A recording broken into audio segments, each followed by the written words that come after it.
what we really need is a new scientific enterprise for the next generation that pushes the boundaries of what we already know toward questions of how do social, emotional, and academic, I'm not yet at that slide, you can go back, how do social, emotional, and cognitive competencies grow and change over time in key and influential contexts?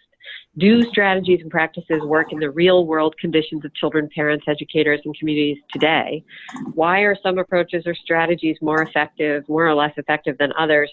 And who, this is one of the most important ones, who is critical to this work?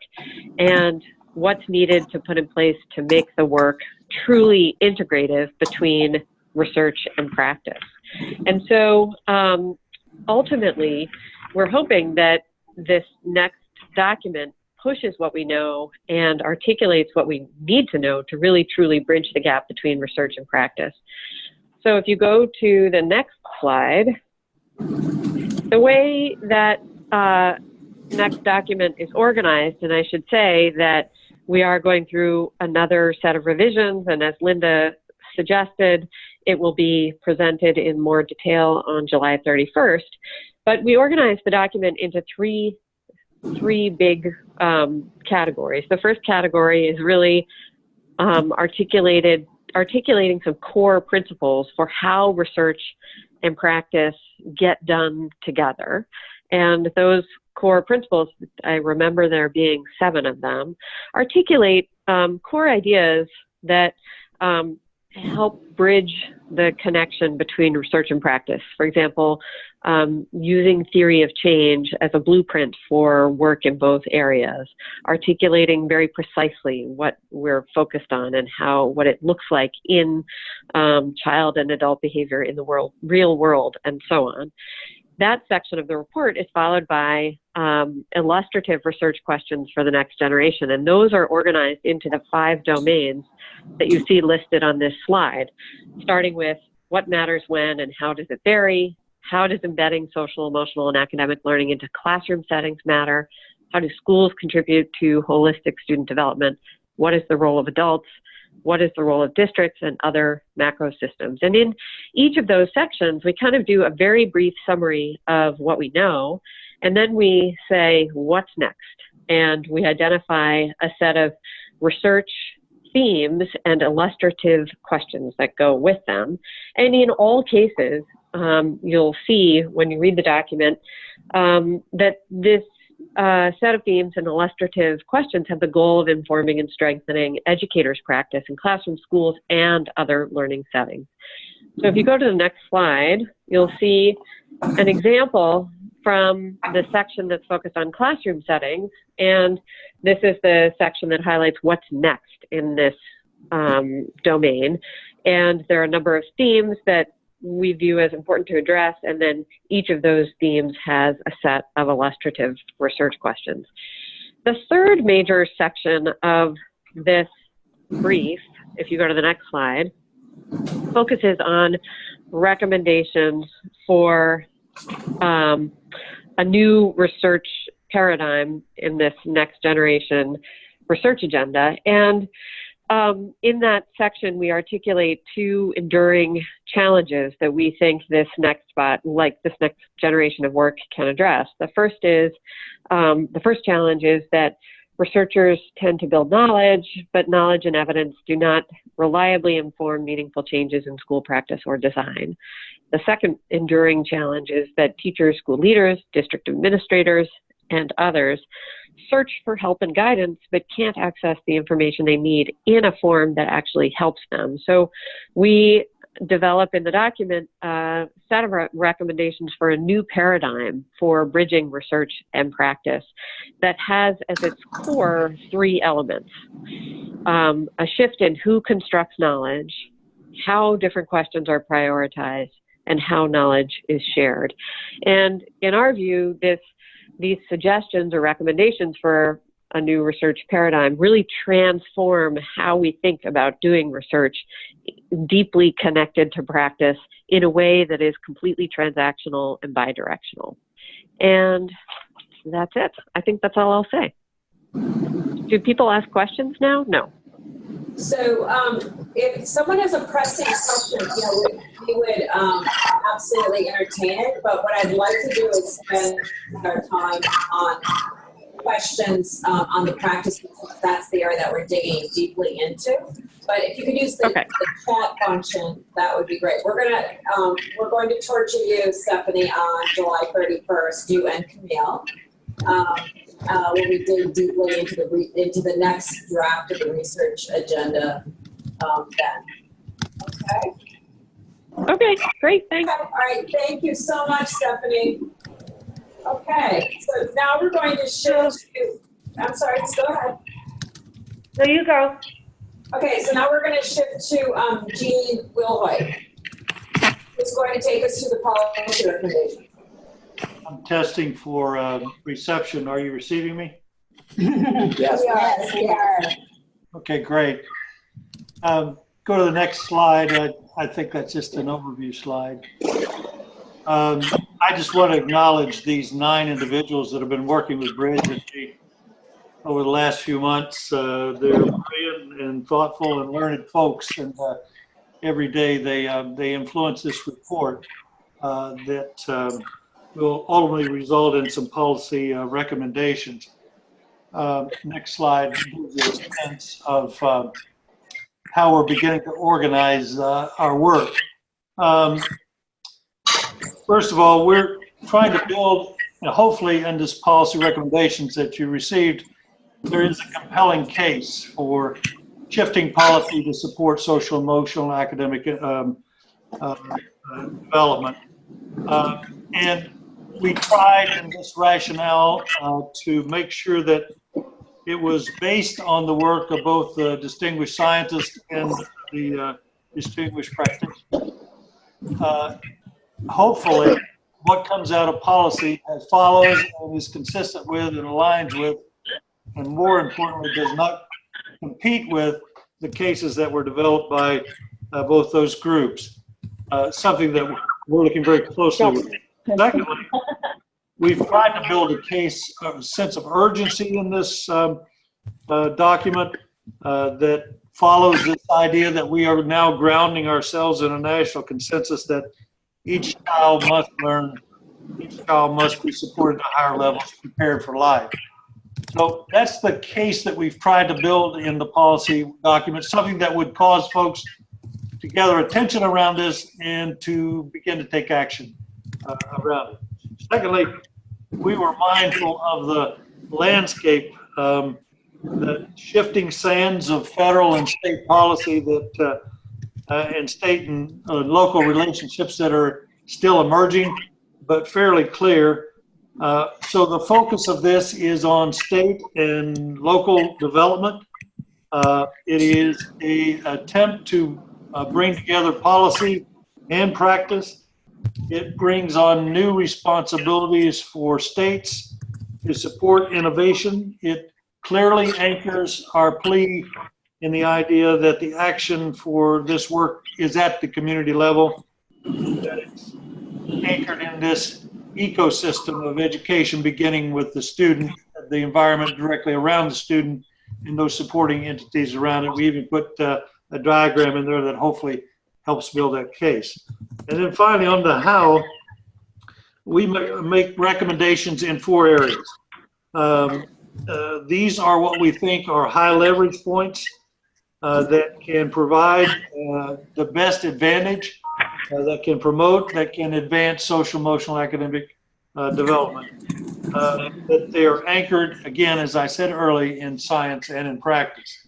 So on the next slide, these 4 areas, or excuse me, before I go to that, this is our attempt to follow on this thought that we have about anchoring policy in the recommendations that come out of practice and out of, we will build this out for a similar sort of a graphic around how these policy recommendations tie to research agenda, to the recommendations from distinguished scientists.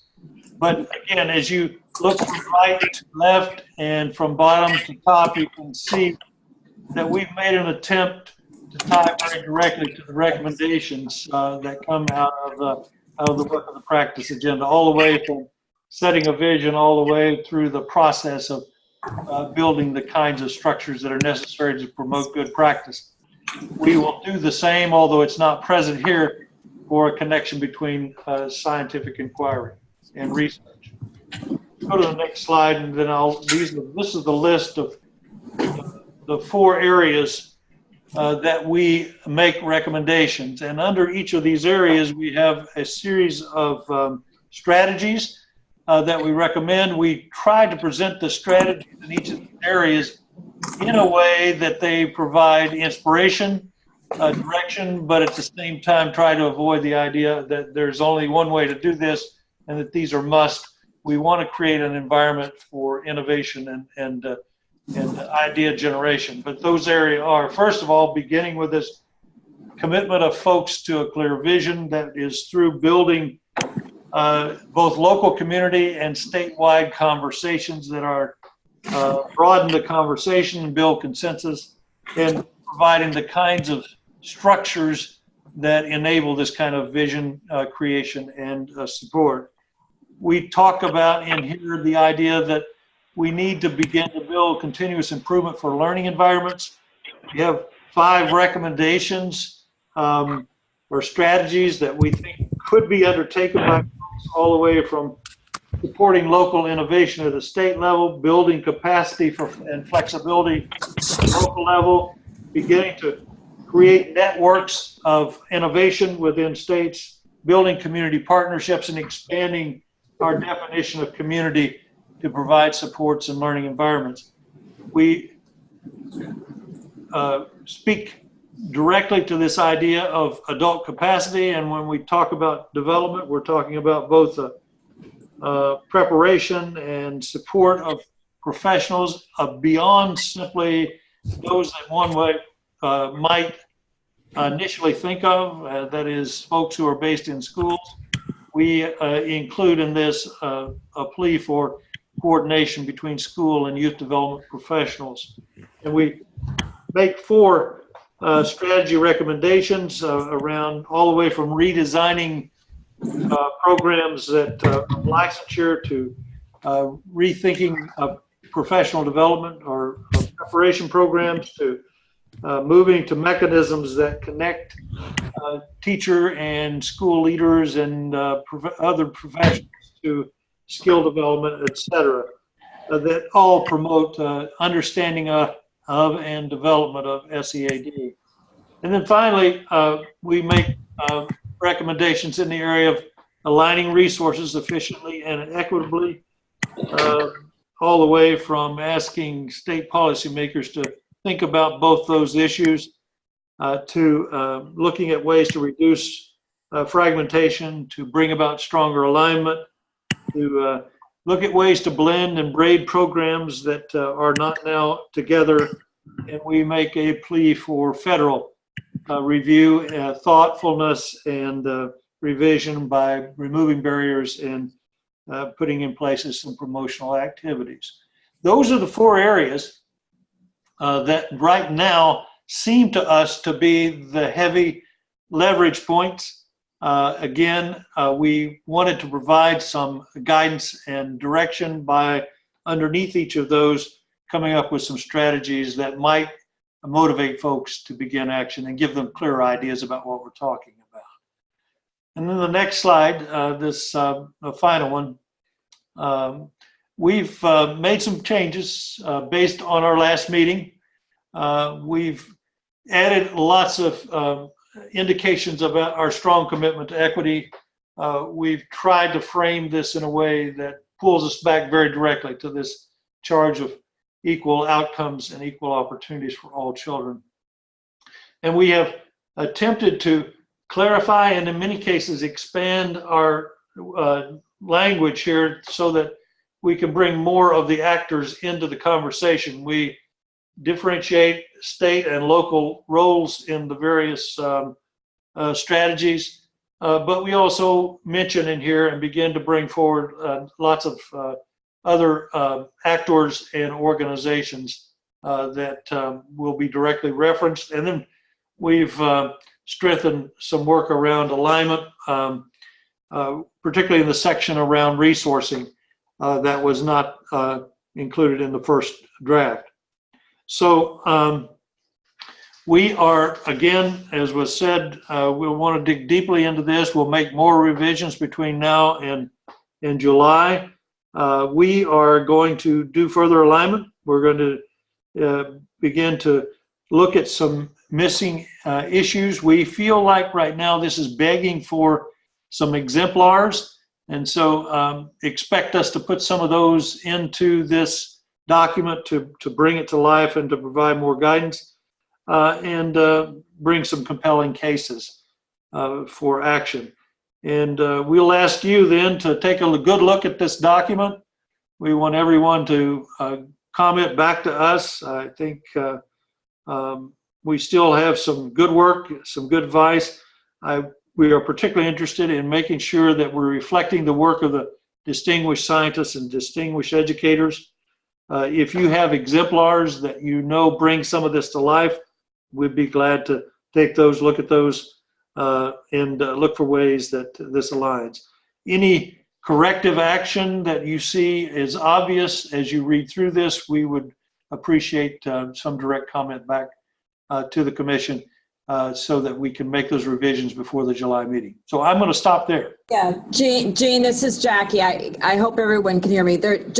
We have time for one question, and I want to stay on track here. Again, we're going to dig deeper into the policy work on the 31st. But there is one question out there from Josh Starr, who's asking if you could say a bit more about resource alignment, including data integration and HR systems. And then specifically, he mentions measurement of SEL. Yeah. On the first issue, under the resources section, we do make a direct statement about the need for building better data systems and building structures and systems and ways in which people can use those systems to make judgments and to offer some tools that might help local communities and states begin to use this rich information bases that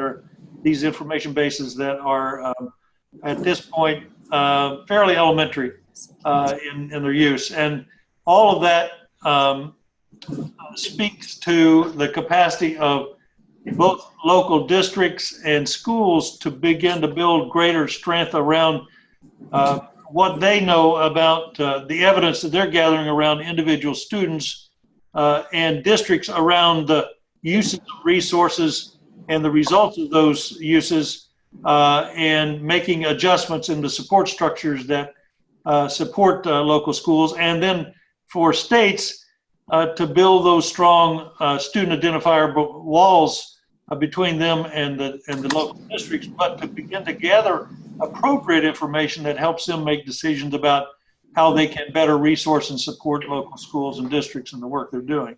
So we do make a strong recommendations around that issue.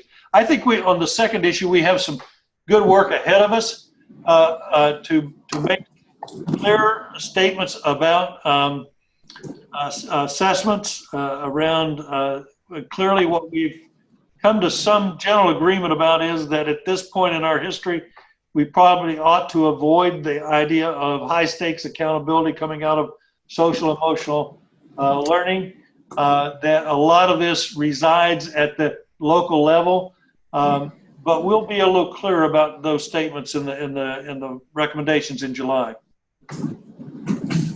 All right, thank you.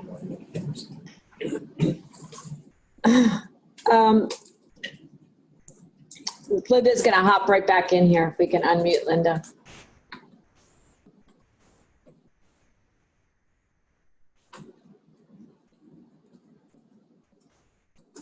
Okay. All right. Now you can hear me. Yes, we can hear you. Yep. Okay. As Stephanie was saying, there's so many ways to be muted on this this particular gadget. We're getting some good comments in the chat box that will inform the committees as they are working on their work. Karen sent one about the terminology of youth development and how we think about the ecosystem. I would encourage others to go ahead and make comments in the chat box, and we will keep those in mind as we are developing the responses in the recommendations. We're going to move quickly now to the practice recommendations. Ellen Moyer from the New Teacher Center, who has been working with that group, is going to lead us through a discussion of the recommendations, and then we want to pause for some real conversation about those. I'm assuming that people should send a note through the chat box if they want to be recognized to speak. And Jackie, if there's any other way that we want to recognize people, just let me know what that would be. I think the best way is let's just put them into the chat box, and we'll keep track here. So Ellen, you should we'll be able to. Yeah, and we'll facilitate the conversation. Yeah. Yeah. So we'll watch the chat box, and please, comment as we go along. And Ellen, take it away. That's great, thanks. And you all watch the chat box. I can only just talk and think at once, and you guys. Yeah, you do you. Anyway, hi everyone. It's a pleasure to be with all of you, and I want to just acknowledge Stephanie and Jean and their committees for the great work that's been done. As I begin looking with you at the practice agenda, I want to really also say that I'm co-chairing this with Leticia and Roger Weisberg, and there's a group of other colleagues that have been involved in the subcommittee: Jillian, Paul, Sonia, Jim Balfance, and Tammy. And then we wouldn't be where we are really if we didn't have Shelley's leadership, along with Ron, Josh, and John. So I just want to say that we're kind of standing on each other's shoulders, moving this work forward. Next slide, please. I'm really pleased with how far we've come since we were together, commissioners, in early May in Austin. I think that we listened carefully. We've had a lot of input from different groups. As you know, I think Linda even mentioned that March 12th, the Council of Distinguished Educators put out the How We Learn document, and we've been really building from that. But listening carefully to the feedback, we recognize the need to move into more of an assets-based approach to this work. So our introduction's has been revised to some degree, and getting more clarity on what the it is, what does practice look like in settings, how do we really, what's our theory of action, can we really drive this work in a thoughtful way? And I think we've built out much more student voice and community engagement in this version, as well as strengthen the equity agenda. I think that the principles at the end sort of are underpinning of the guidance that they offer this, and then really a look into practice. So I think we're not quite there yet, I don't think, but we're getting there, and I feel like we've made significant progress, and I really do want to acknowledge all of you that have contributed. The next slide really just shows you, I think, that we have built work together to get, really a coalition of student and family voices into the mix. And I think that you'll see that those have been integrated. So with the youth call to action and then the family call to action, we've tried to really do a much better job of not letting these look like an afterthought, but being really engaging students in new ways of learning and ensuring that families and community organizations are equally a vital part of how we integrate social, emotional, academic development to accelerate learning for all students, regardless of their zip code. Next slide, please. I think you heard Jean talk about the policy recommendations, and I'm excited that we've really worked hard to try and align with policy. So as we move forward, you'll hear in our recommendations the vision, the adult capacity building, the learning environment, the critical nature of the learning environment, and then also a focus on using resources in ways that really accelerate this work. Next slide, please. Again, I think, trying to push us to collectively think about what's, our theory of action, basically that, creating intentional, we're looking to really create intentional learning environments with social, emotional, and academic dimensions. And those can't just be the school's focus alone. We must bring in the whole community. We've got to shift to a shared responsibility and ownership of student learning that brings in the voices and capacities of youth organizations and parent voices and community engagement opportunities. So I think we're really trying to expand our learning so that it's in school, after school, with educators, teachers, principals, district leaders, as well as community members and youth organizations, et cetera. So I feel like we're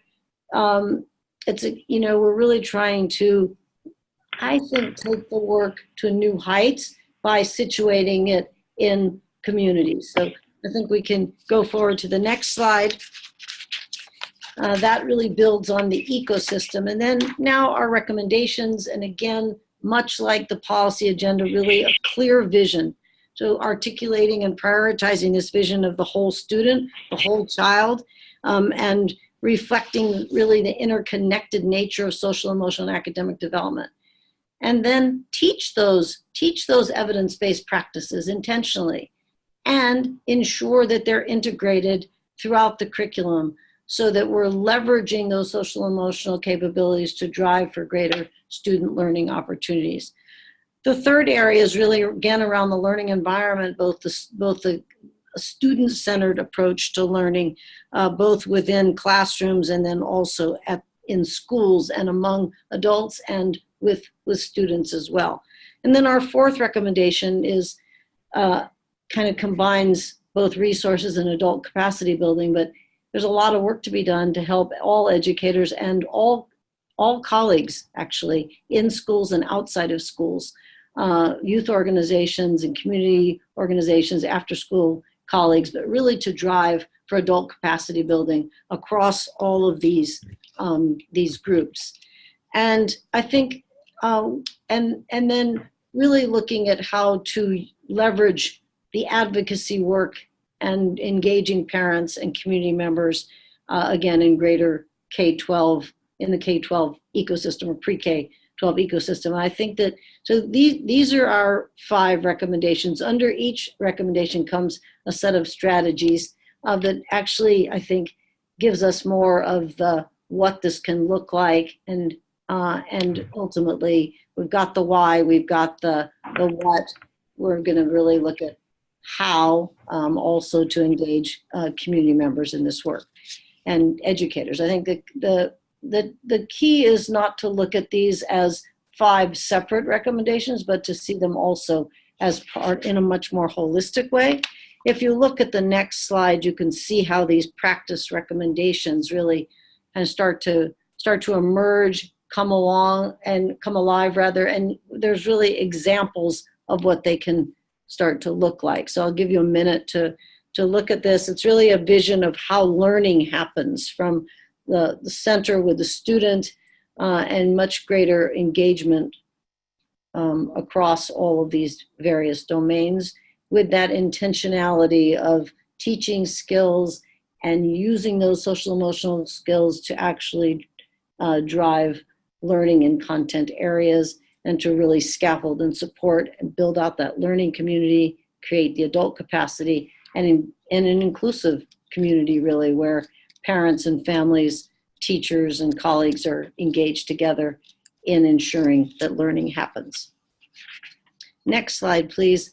I think you all know this, but just to kind of show it to you, the field itself is filled with, I think, just a lot of different terms and ways of looking at social, emotional, and academic development. And we're really trying to build a shared understanding that's inclusive of various terminology that might be used and ways of organizing the work, but to ultimately create something that I think can be driven and used both for research, policy, and practice purposes.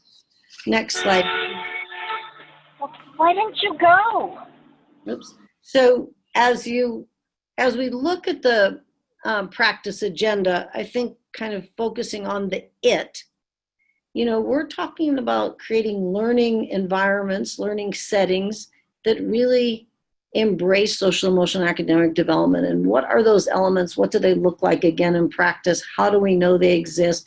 So again, the direct teaching of social emotional skills and asking students then to really be engaged in the learning interactions with adults and peers, creating an environment where they feel ownership, that they're really have agency, that they're really being thoughtful members of the learning community, and that they have lots of relevant real life opportunities for learning.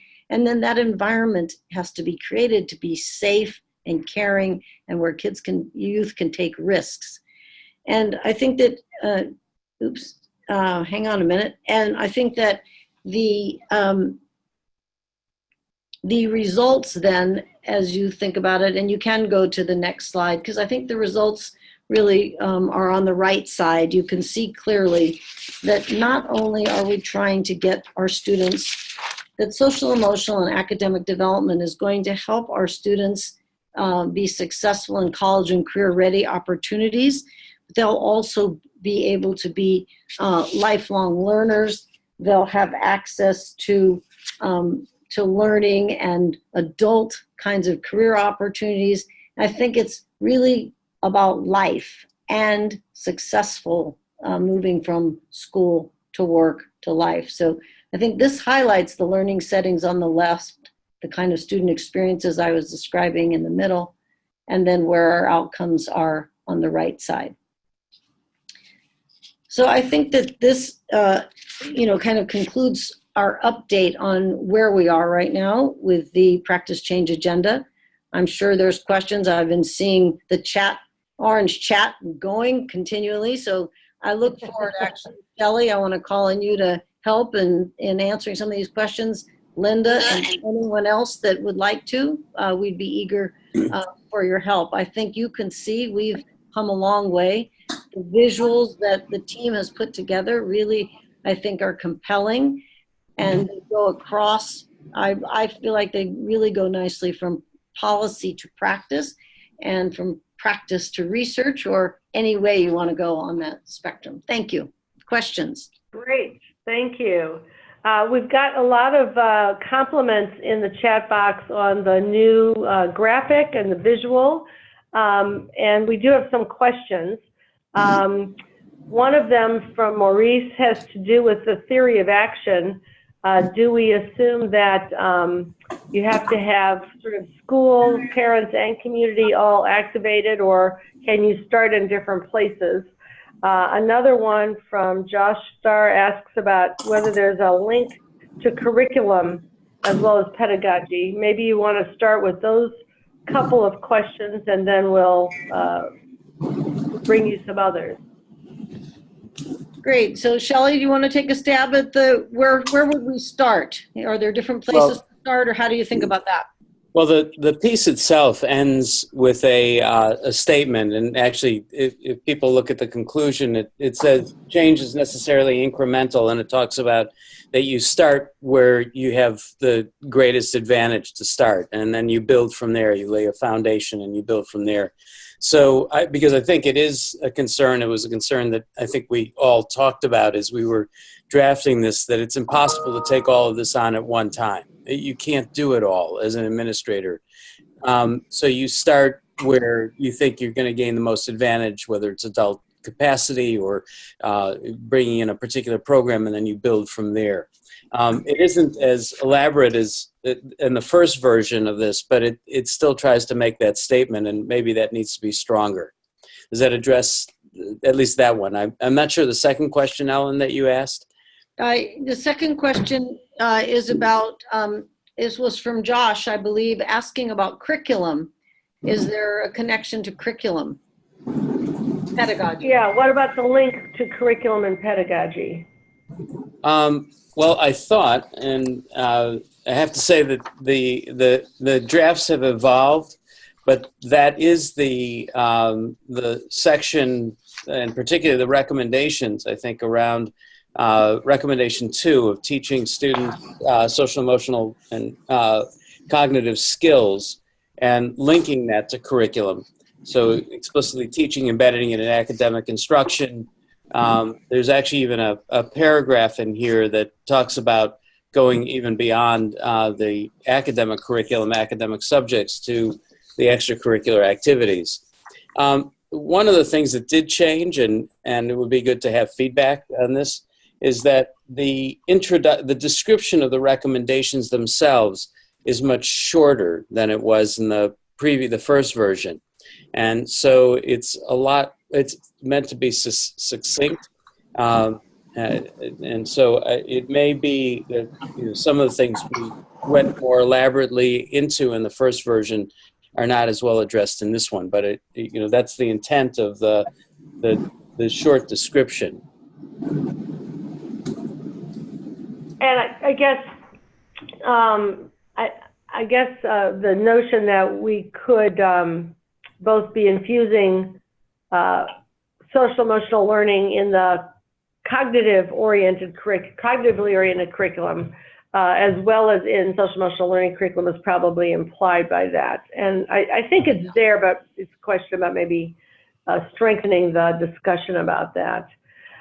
There was a question about whether we should address pre-service training, and we do deal with it in the policy recommendations, but I wonder whether you guys have thoughts about both the question of pre-service training being addressed here and the explicit mention not only of teachers but counselors, social workers, health professionals, and others who have often had training, and how we might want to think about their interrelationship with teachers and the training that all of the staff need. Should we deal with that in these recommendations or leave them to the policy? Do you have a view about that? Well, my initial reaction, Ellen, you may have a response, is that that's a very good comment. We haven't addressed that as well here, and they are critical, involving social workers and counselors, and leveraging their knowledge base would be important. And I don't think we have been as clear about that. That might be a good point to add somewhere in here.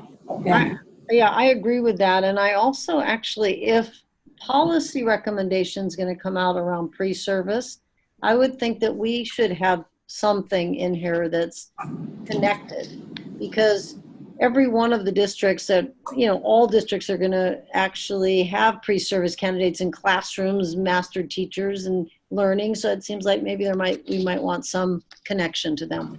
Mm-hmm.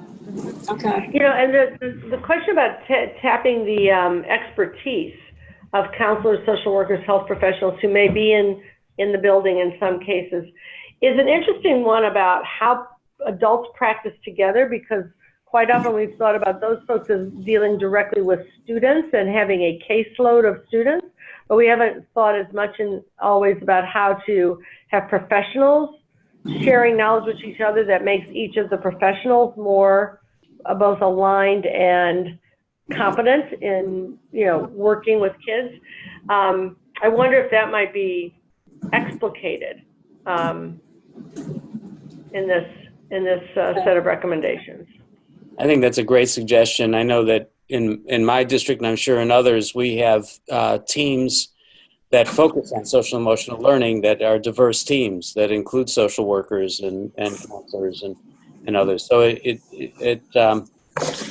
would be a good thing to add in. How it fits and whether it's a separate recommendation or dovetails with one of the others would be something that we would need to consider. Great. I guess those who have asked questions could unmute themselves and speak to those questions. Daniel, Oscar, on cognitive skills, do you want to unmute and ask the question, explain? Sure, thank you. Can you do that? Hi, yes, great. this is Daniel Oscar.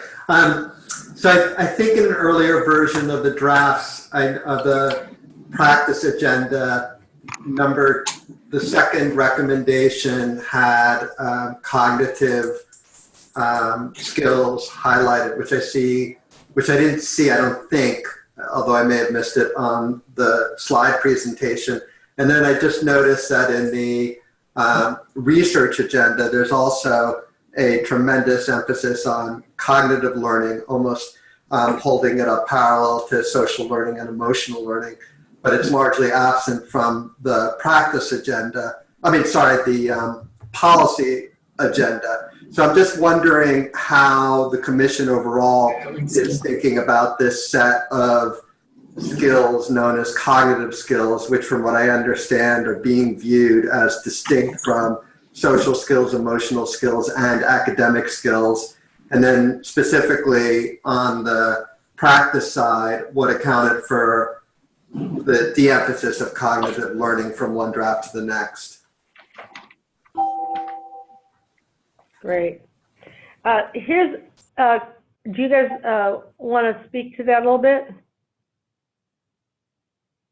I can speak to that. The language continues to be something that we're focused on refining. In the research document, absolutely, we make a clear distinction between, cognitive skills as opposed to academic skills or benefits.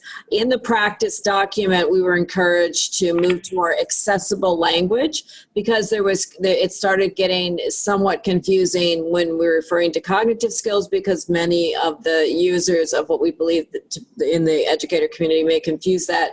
Find it easier to use the term academic.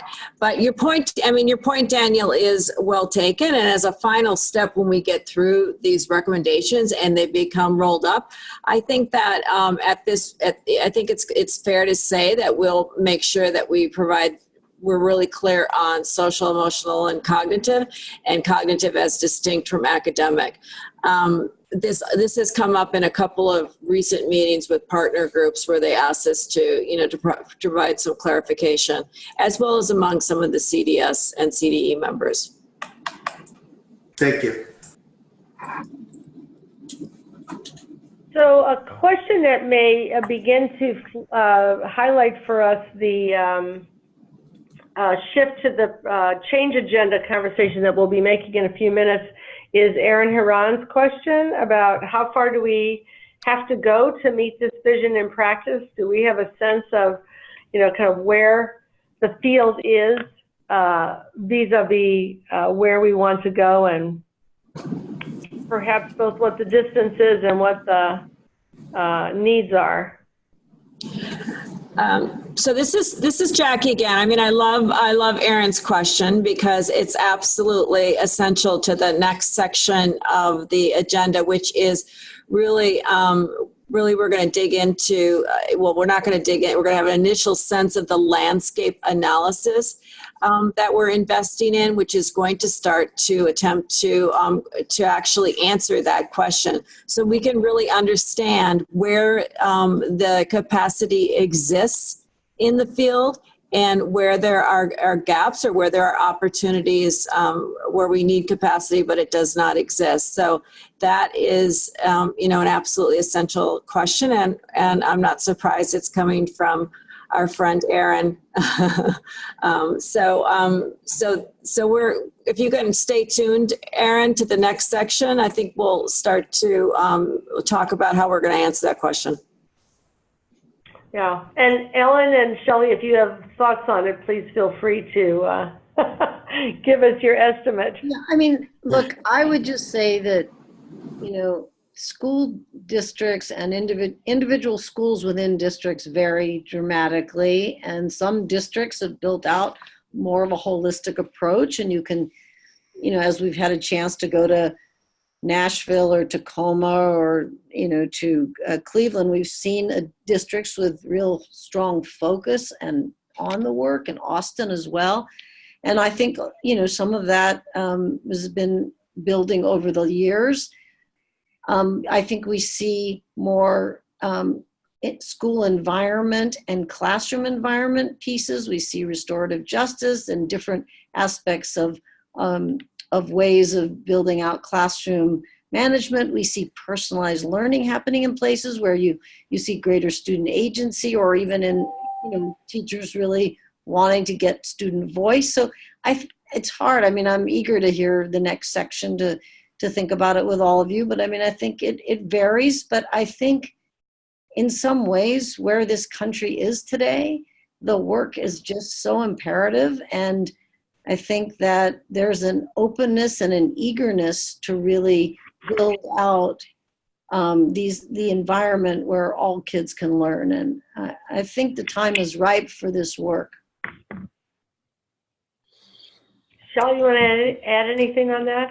Yeah, I do think that, and maybe this is back to the commission report, the final change recommendations that the commission makes, because I do think that we've made a lot of, we've gone a significant distance in policy, in practice, and in research. We've made some significant gains, and that larger perspective needs to be sort of a frame to this, that we're not starting from scratch, that there are many districts that have taken this very seriously, that many schools have been thorough in their implementation, that the research has reached a point where we can say some things of significance about this work, and that states and are moving forward with policies and frameworks that are helpful in implementing the work. So if we can,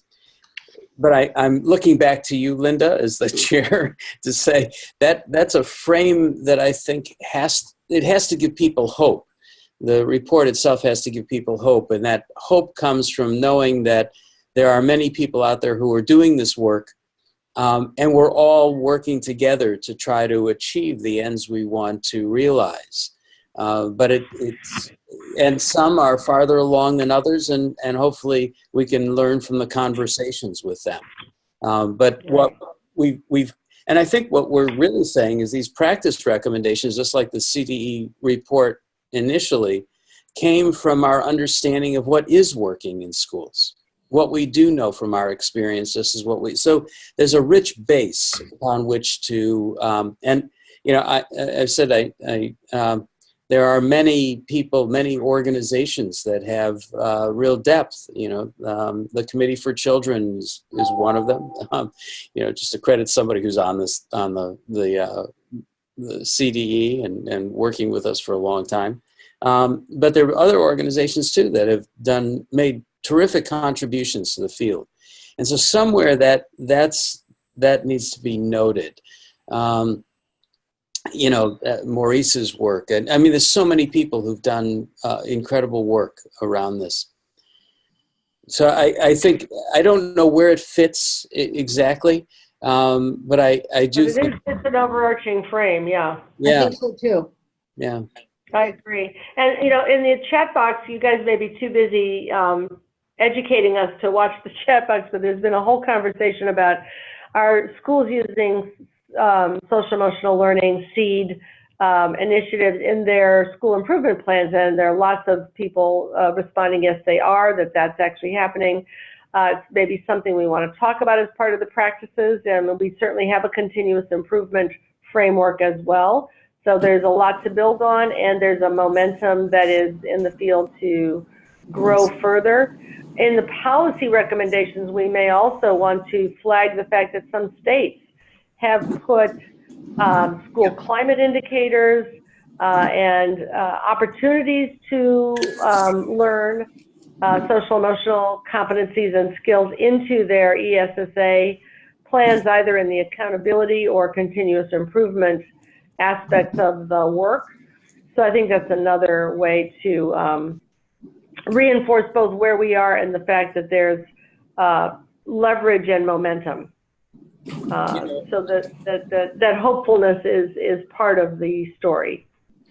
I saw a note from Gloria about how does culture fit into this, and I thought that we had addressed some of that, but in the first version there was a whole section on equity that's sort of shifted to be embedded throughout rather than a separate section, and it would be helpful to have feedback on whether there is sufficient and how we could we could do that. I know that there are changes in language. For example, there's a wholesale change from schools and districts to learning environments. And so if there's some way that we need to adjust this so the culture has a stronger role, youth voice is more significant. But if that felt like it faded away, I know it wasn't intentional.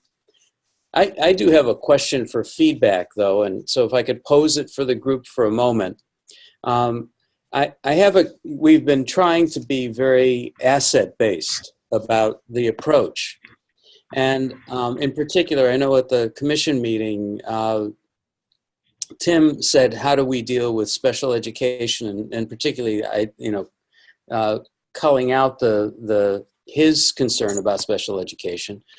And we have a recommendation around multi-tier support.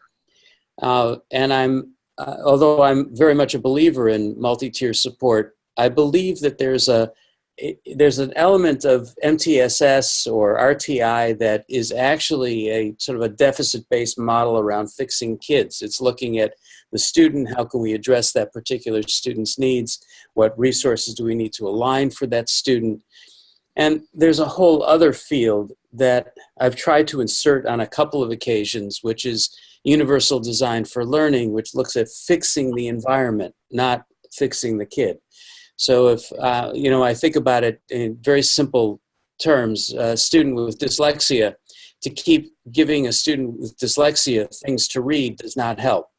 It actually, you can have the text-to-speech that the student is read to, and they can have an equally challenging material. Just having that function is a universal design feature that allows access to the text. It's looking at the environment and saying, how do we adjust the environment? Yet, I don't know that there's a broad enough understanding of universal design for learning out in the broader world, although it's written into federal legislation in all sorts of places, including ESSA. So I'm a little bit worried that we are, and I'd love feedback on that we have posed as the MTSS perspective versus a universal design perspective, which is, I think, much more asset-based. But if there's feedback or thoughts about that, I'd love to hear that. And I'd love for people to include some of that feedback in the chat box. We have to move pretty quickly to the change agenda. So we might be able to take one more comment, and then I need to make a bridge to the next part of the agenda. I'm glad you saw that comment from Gloria. I missed it in scrolling through the chat box. As I'm looking at the chat box, it looks like culture is being used in two ways, both in terms of cultural backgrounds of kids and teachers and so on, and then in terms of school culture. Both of which have equity dimensions to be addressed. And I think that also feeds to your question, Shelley, about, where do we build an asset-based perspective and sort of a universal infused approach to the design of learning environments and learning tasks, and then how do we also deal with specific issues or needs that have to be addressed and balancing those. So I can't see if anyone wants to make a comment on that. Let's see, who is T. Workman? Can you unmute yourself and come on? Is that? Yeah, hi, this is Tammy on behalf of Maria Karstarfen. I just think that if you're in schools and I don't know who that is, and you're working in schools, I think it's really important to have that MTSS highlighted. I mean, we approach, SEL or CED as that tier 1 support. That's how we've messaged it. And then as you move along the continuum and students need other things, then I think that it's all in how you approach it, and it's all in how you message it. That It doesn't have to be a deficit model. It can be a strengths-based model when you look at that pyramid, because tier 1 is for everyone.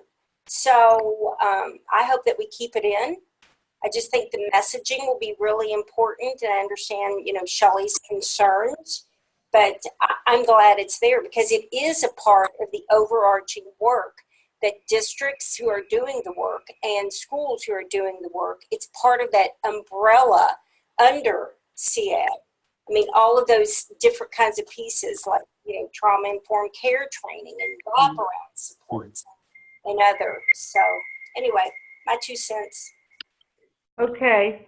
Well, I think, this is along the theme of both and. We want specific instruction and we want infused instruction. We want, to think about universal design, but we also want to address, specific needs from an asset-based perspective. So I think that's a good way to kind of think about several of the strands of messaging in the work.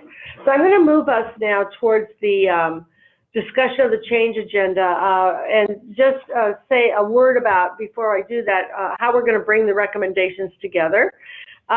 We've identified some emerging macro themes that cut across research, practice, and policy, and they are beginning to shape what will happen in the final report.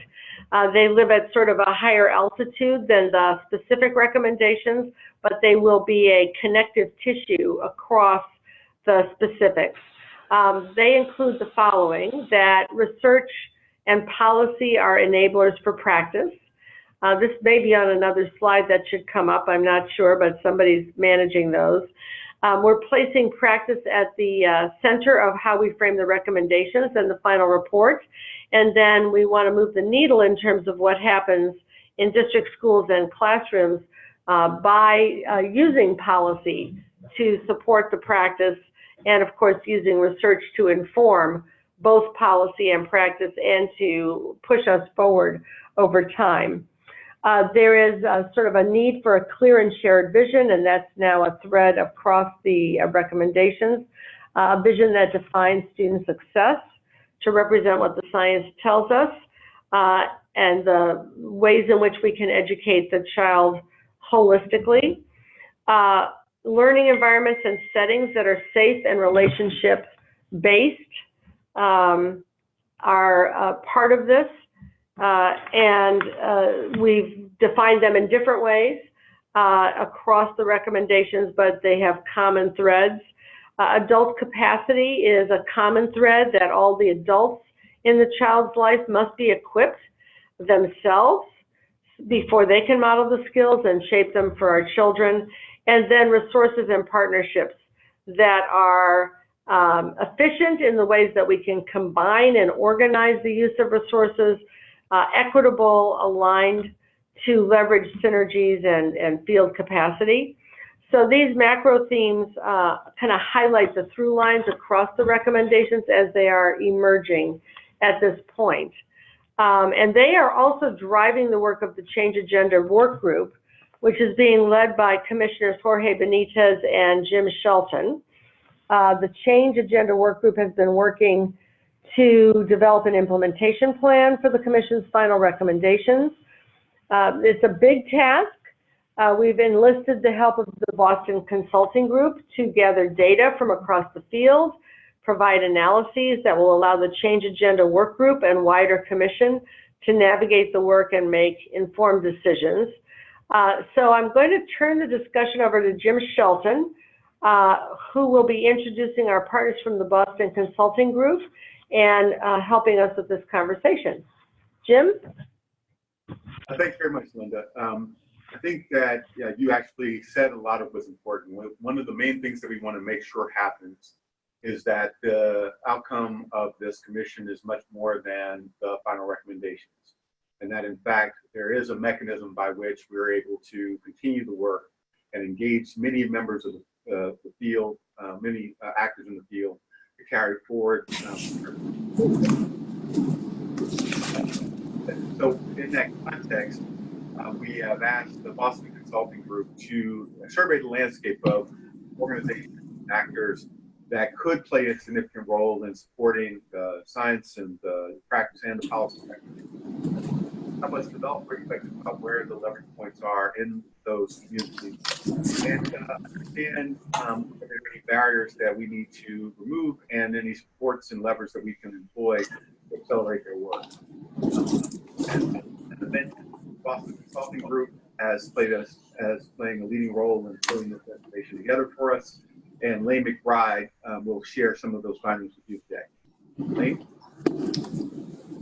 Great. Thank you very much, Jim, and also want to acknowledge the other leader of our work group, Jorge, who I think is on the line as well, along with the other members of the Change Agenda work group. It's been a great pleasure to get to work with that group of 10 or so, and really a great pleasure to be a part of this broader effort and build on many of the contributions of all of you on the phone and the conference today that you've made over the last year and a half. It's really an impressive body of work that's still emerging. So there's a couple of things that we wanted to do today. The one other thing I'll do just in this introductory part is introduce my colleagues on the phone and on the video, Kate Rapisarda, Nicole DeSantis, and Megan McQuiggan, who've done a lot of the work that you'll see just a bit of represented here. Why don't we go to the next page? So there's a few things that we want to do today. For those of you who are in Austin, some of this is a bit of a review, and for those of you who are in the Funder Collaborative group recently, you've also seen elements of this, and I'll say the same thing here that I said to that group, which is this is what we have here to share today is kind of a baby step beyond Austin. I think the next time that this group convenes at the end of July, we'll have a lot more to share, and there's certainly a lot more in the works than we have in these few pages today.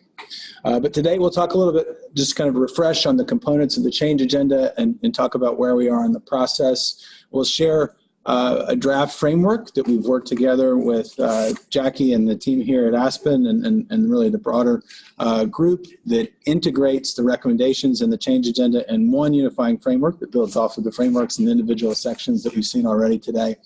And we'll talk a little bit about the areas of investigation that have emerged from our conversations and research so far, and actually from the recommendations that you've heard about today. And then we'll leave some time at the end for any questions and input from this broader group. So first, just to review, if we go to the next page, what the change agenda is. We see the change agenda as the bridge between a set of recommendations that will be included in the report from the nation and impact.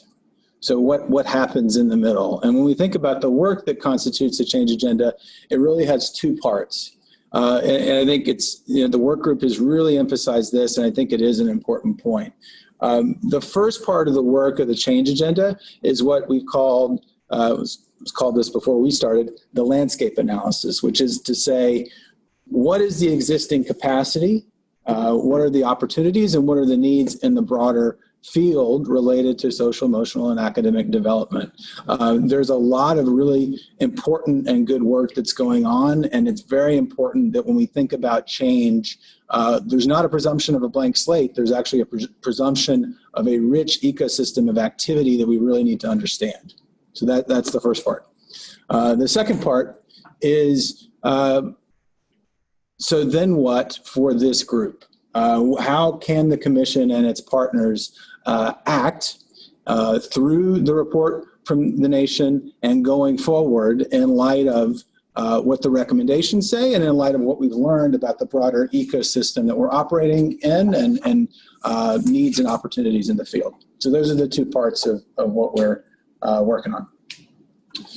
As a part of doing that, one of the things that we've done is had a set of interviews with eventually it will be all the members of the commission and with representatives of the different committees and collaboratives that are associated with the commission. We've had about 65 interviews in the last 5 weeks, and they've covered a list of topics that are on this page. I'm going to give just a bit of a preview of some of what we've heard, but we've gotten wonderful input from across that broader group on a number of the issues that you see here.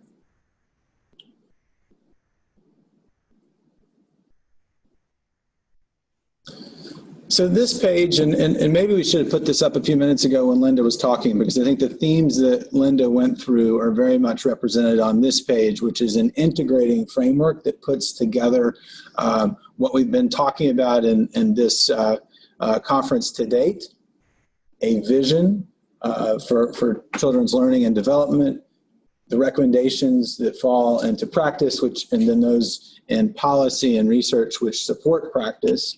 And then the change agenda really deals with the levers and the boxes we have at the bottom, which really falls in three broad categories. First is the capacity of the field to support schools, districts, and other youth-serving organizations.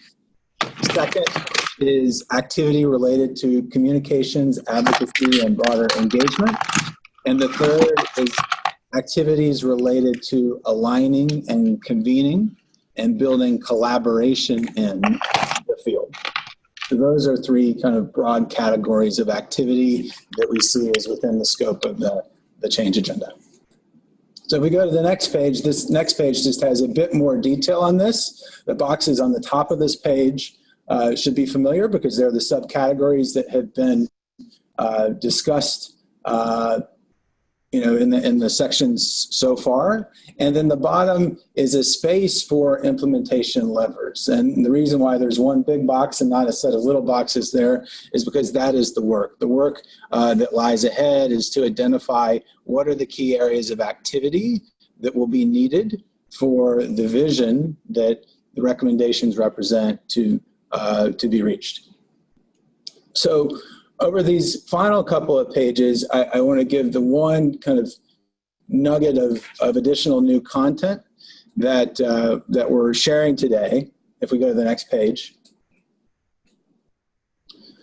So over the next 2 pages, we have laid out 14 different areas of opportunity that have been identified. And these, I think some of these are directly derived from the recommendations, and they also are the key themes that have emerged from our interviews when we asked folks, where are the areas of activity that really would make a difference to advance the field, the broad field related to social, emotional, and academic development? And these 14 areas have emerged. And just to go back to the process around this, our current exercise with regard to these 14 areas is to understand the landscape of what's already happening, to try to assess the question of, is the momentum in the field already sufficient to such that the recommendations will be realized? If it's not sufficient, where might there be opportunities to fill in gaps so that the recommendations can be realized? And therefore, the question that comes next, like I mentioned earlier, is, okay, so what might the commission and its partners do about it? But just to kind of give an overview of what these categories are that have emerged, and we're looking into further, you'll see that they address school and programmatic models. They address curriculum, technology and tools. They address a whole set of things related to the topic of measurement, technical assistance, the importance of networks, and in particular place-based networks, to reinforce practice at the local, regional, state level, educator preparation, in-service training of educators, other youth-serving professionals and administrators. And then if we flip to the next page, there are more. So there's obviously an important role for both public and catalytic philanthropic funding. There's a theme that's come out very strongly through the Commission's own process around youth voice. Similarly, there's the importance of building coalitions at the local level and high visibility public campaigns that may be more broadcast in nature. There is the importance, if you see number 9 here, around educator leadership, and that not necessarily always being through administrative structures, but actually building upon the power of engaging with teachers, youth service workers, and other frontline educators directly through social media and otherwise. There's a broader point around advocacy, and then the 2 at the bottom you can see around ensuring that there the social, emotional, and academic development is high on the radar of associations that are obviously prevalent through the sector and many different corners. And finally, a knowledge hub, a way for the field to come together and share. So again, this list, I think, is, strikes us as reasonably comprehensive. It's not a prioritized list, and it is indeed part of the work going forward from here to understand which of these provide the highest leverage for action, because equal activity across 14 areas is generally, it's not usually a good strategy. So let me pause right there. I think questions that would be helpful from the group would be if you have any reactions to this list, if you see big areas of activity that you think are important for change that are missing, or if you have questions or other reactions to this, that would be helpful. And any other questions about the change agenda, we would very much welcome. So let's entertain Mo's question here, which is, as I look at these different levers, they don't seem to be at the same level or operating at the same sequence. I'd love to hear more about the question. Can we unmute Mo?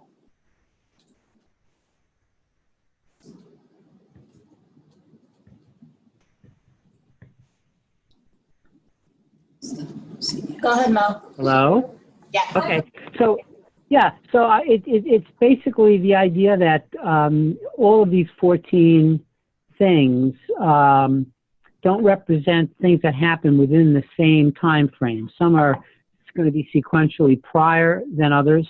And as I was just actually in the middle of typing in, some of these things are not accessible in certain contexts. For example, for schools, philanthropic funding would not be typically accessible to most schools.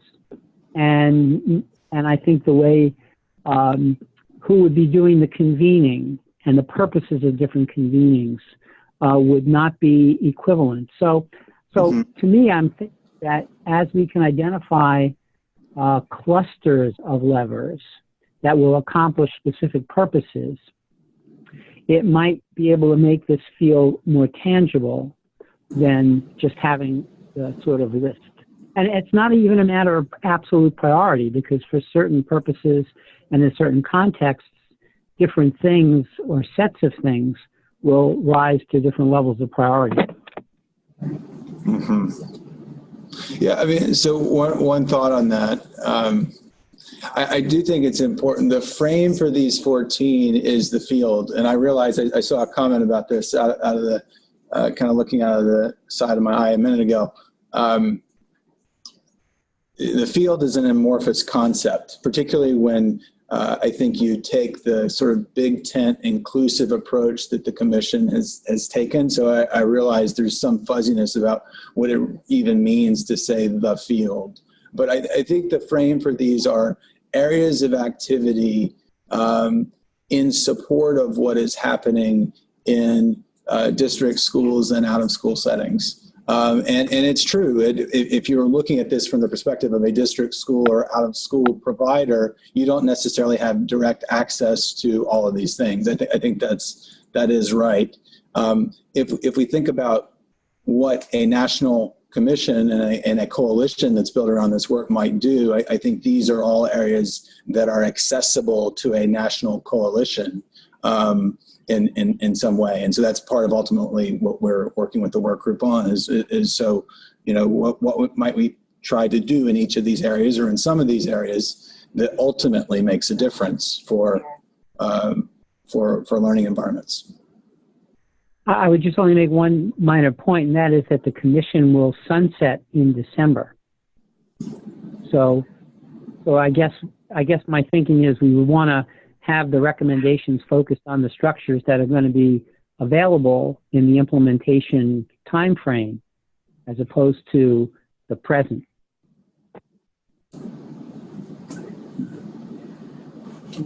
So I would say, this may be a question that Jim or Jorge or others from the work group would want to speak to, but my sense is that reason why we're having a conversation about a change agenda is that there was some presumption that there needed to be something that augmented the report from the nation, which could be a description of what needs to happen and a complete handoff to the field. It could be that there's some sort of ongoing engagement of this coalition, which has been built up over the past couple of years. I think that's part of the decisions that need to be made. That's absolutely right. I mean, I think that the reality is that what has caused many commissions to wind up being distant memories without having the intended impact is they failed to plan for how they were going to make handoffs to organizations and others that had the potential to sustain and support the work beyond their life. So we're trying to do that work now, identify strong actors that are in the field, and to the extent that there are gaps, identify those as well and figure out what role we should play in catalyzing any activity that might be missing from the field. That answers your question.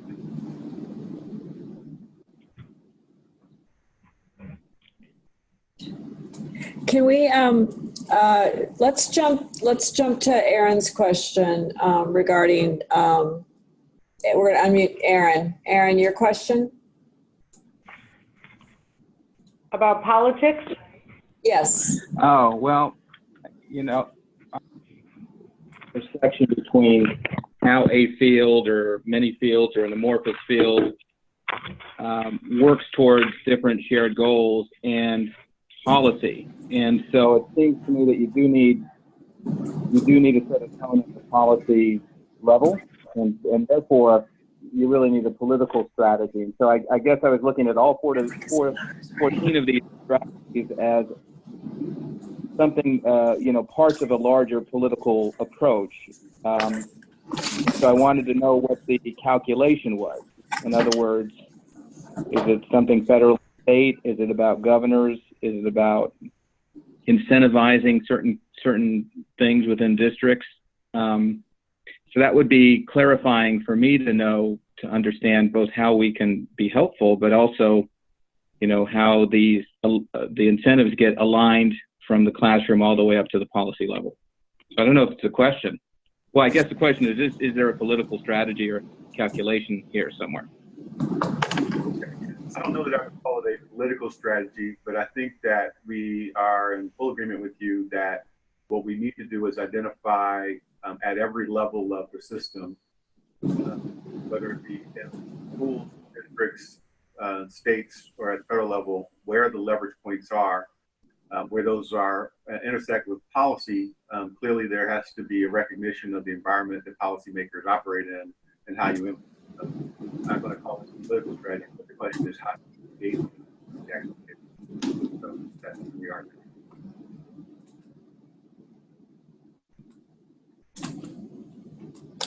Okay.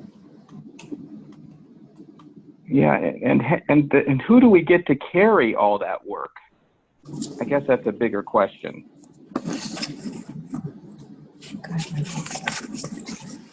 I mean, I think that question is part of the scope of our work with the work group on the change agenda. I think it's a very good question.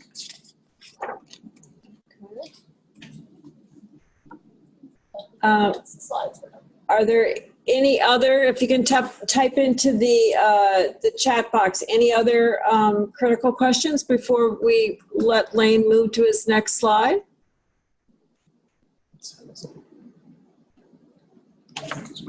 Okay. Yeah, so just to recap where this is going from here, we have shifted from identifying those 14 areas to looking at the landscape of current activity in each of those areas. That's the landscape analysis that I referenced earlier. And then, as I mentioned, the step that comes beyond that is engaging first with the work group and then with the broader commission around what actions, to what we were just speaking about, what actions are needed in the field to catalyze the recommendations across like some subset of these 14 areas. And that's exactly where we would engage in questions like the one that was just asked around, if there is to be an advocacy strategy, policy advocacy strategy, who carries it, and what does the coalition look like? And there would be similar questions for activity in each of these areas that are prioritized.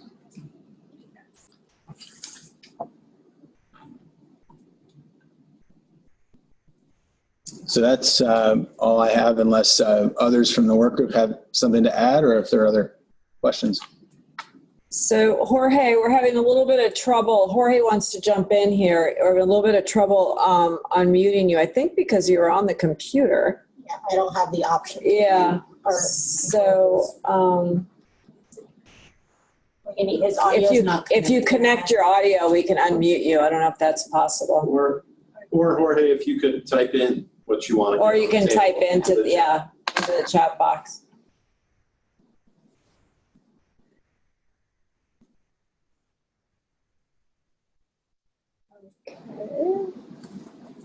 Okay. All right.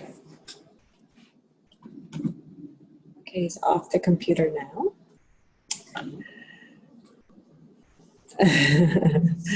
All right, we're all learning this technology.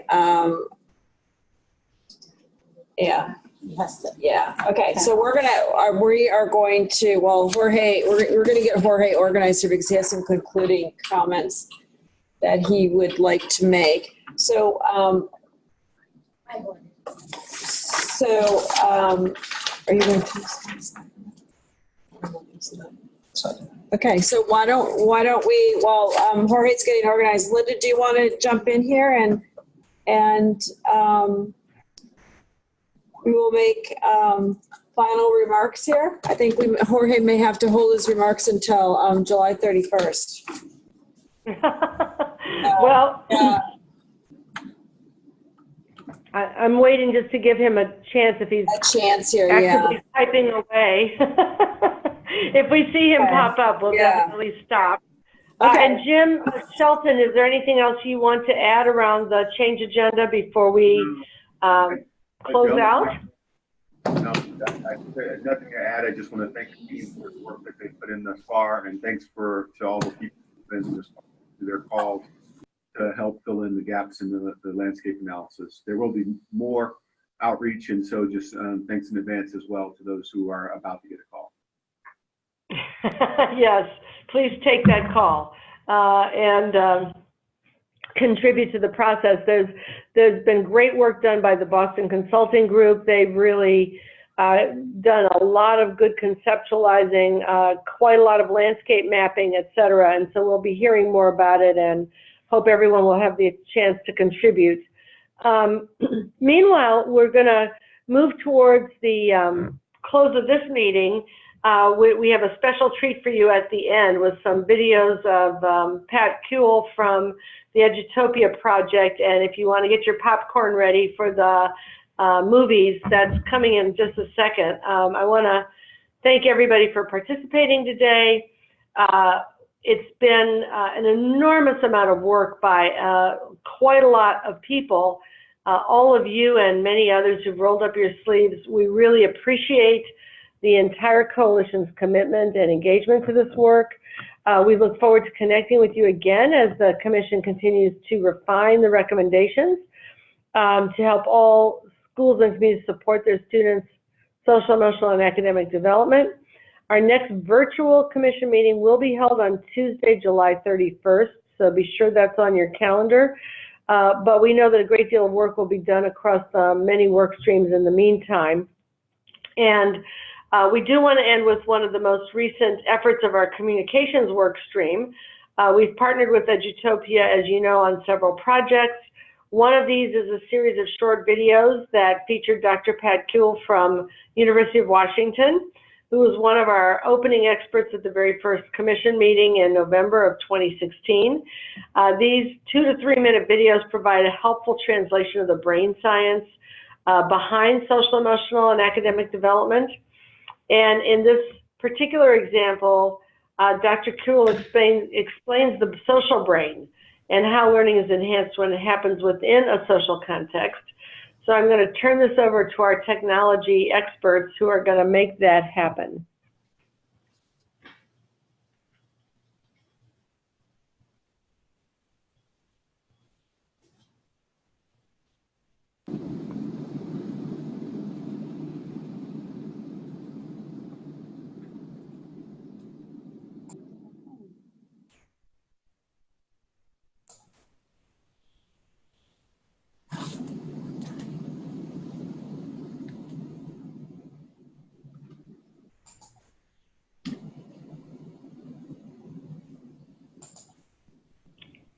I'm not sure if we're getting the sound from the One video. second, sorry.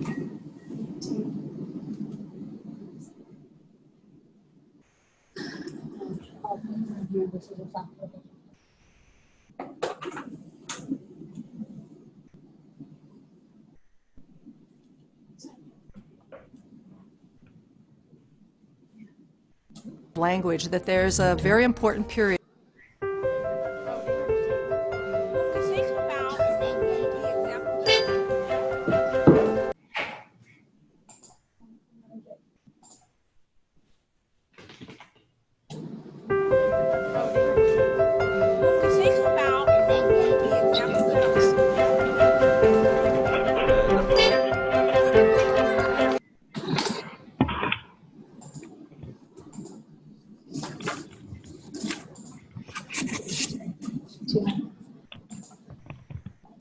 So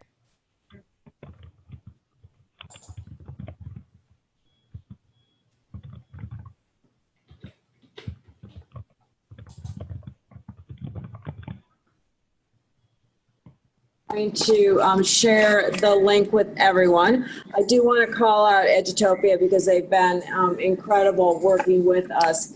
And this is another example of how we're translating the science in a way that becomes just really accessible. So it becomes across as really accessible. So, we'll share the link and look for feedback from all of you. So thank you, everyone. It's always challenging having 75 people at one point on these calls and managing the process. But we thank you all for your participation. And actually, it's like I don't know if one speak, but we thank you all. And I'm going to give it to Jorge Benitez to make his final comments and close us out. Well, can you hear me, Jackie? Yes, beautifully. Excellent, thank you. And sorry about that. I hear a lot of echo here, but hopefully you can hear me. So I just wanted to sort of close with one comment, which is, this whole process of the commission has really been sort of a process of discovery, right? And when I think back to the very beginning, when we were debating language and whether there's a value prop for see it or not and all these things, we've come a long way. And we now have a number of the pieces of the puzzle that are really coming together.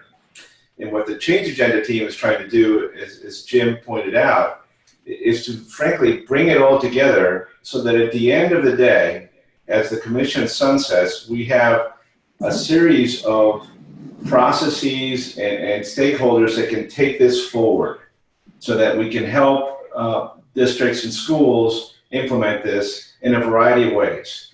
There's not a universal answer or journey. It's going to be lots of different approaches to do this, but we felt it would be worthwhile to identify what would that process look like, who are the potential players that can play specific roles in this so that we can support the field to do this, so that really in the end, we don't just have a final report that could easily sit on the shelf and never get implemented, but there are a series of enabling structures that will make this come to life beyond the commission's life. That's really the intent. It's a tall order, but I will tell you that we're coming to grips with it, and I think we're having some really great conversations, and with the help of BCG, we're going to be able to pull all this together. So stay tuned. We're still in the stages of producing some of this, but I'm very optimistic we're going to come up with something tangible that we will all be proud of. Thanks so much, Jorge, and thanks for your leadership in this enterprise and on this group. And I'll just once again say thanks not only to all the commission members and all the members of the broader coalition, but to the staff, which is just working around the clock on so many things. And so we should probably close by thanking Jackie and Ross and everyone who's at the table there, Melissa, and I can't even see everyone because you're very tiny on my screen. We appreciate you. You've been doing just a fabulous job, and we really look forward to the fruits of yours and our collective efforts at the end of July.